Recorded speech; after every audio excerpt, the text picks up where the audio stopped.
a torque specification and fluid specification for a DIY person who already knows how to do this type of work on this 2010 Dodge Grand Caravan with a 3.3 liter, and it's front-wheel drive. So we'll start with the fronts, and just so you know, the upper and the lower caliper bracket bolts are 21 millimeter, and these get torqued to 125 foot-pounds. The caliper bolts are 13 millimeter, and they get torqued to 26 foot-pounds. The type of tool that you're going to use to spread the caliper apart is just a standard turnstile like this. Going to the rear, this type of caliper is a brake rewind, and it uses a brake pad and caliper service kit.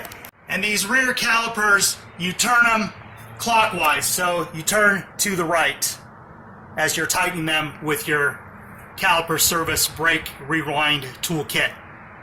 And you'll do the same thing for the other side as well. The two upper caliper bracket bolts are 18 millimeter, and the two caliper bolts are 13 millimeter. And so you torque the 18 millimeter caliper bracket bolts to 74 foot-pounds, and then you torque the caliper 13 millimeter glide pin bolts to 26 foot-pounds. The torque specification on the lug nuts is 100 foot-pounds. And then the specification for the brake fluid, in case you need a quick top-off, is either Chrysler, Jeep, Dodge approved .3, or if not available, you can use .4.